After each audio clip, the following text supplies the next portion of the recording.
Kurt, welcome to Big House Town TV. First off, can I say congratulations on becoming captain and you're staying at the club for the new season.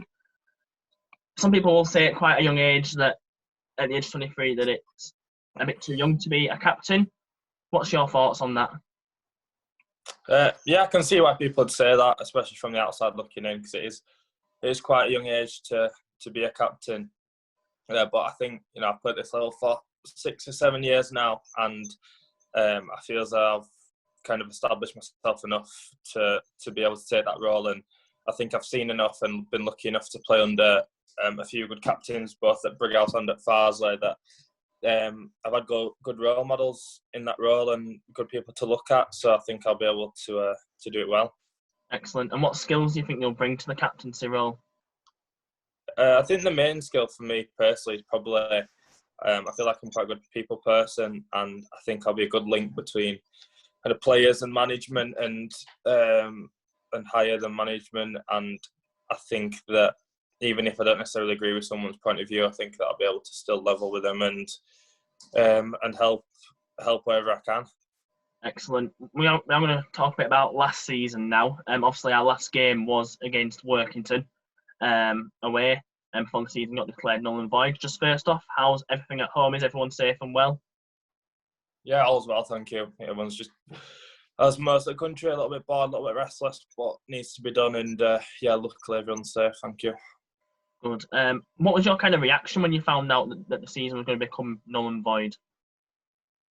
Yeah, I mean, it is a little bit frustrating. I think luckily for us, we weren't necessarily right up there. So I think if you are working, and for example, you're very annoyed because a lot of hard work, even for ourselves, a lot of hard work.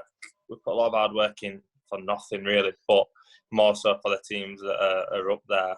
It must be very disappointing. Yeah. Bit about last season as well. Obviously, there were a few games that were quite enjoyable as a club. For yourself, what were your personal highlights of the season? I think, to be fair, overall in the season, I feel as though we should have been higher. We should have been higher up the table, should have been competing a little bit more. And I think we're a bit unlucky in that sense. But in terms of personal highlights, I think probably Pontefract away. We went and beat them 1-0. That were a good win for a team that were up there and a good, well-drilled team to go there and beat them when we hadn't necessarily been on the best run of form.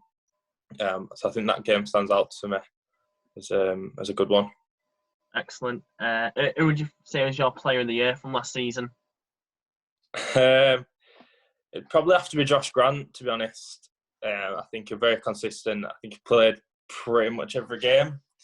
And no matter what position he played, he always give everything, and very good player. So yeah, I'd give it to Granty. Excellent. Thinking about the new season now, whenever that may be, whether that's back end of this year or start of next year, what do you want to achieve as a team next season? Playoffs as a minimum, really. I think, like I said, last season we should have done better. We should have been higher up the table. If you look at the season before, when we won the playoffs and lucky not to go up, I think we've got to be aiming for that again as a minimum. And if we don't achieve that, I think it won't really be a successful season. Excellent, mate. Kurt, thanks for joining us. Hope you're keeping well and safe at home. And I look forward to seeing you in the near future, mate. Yeah, brilliant. Thank you. Cheers.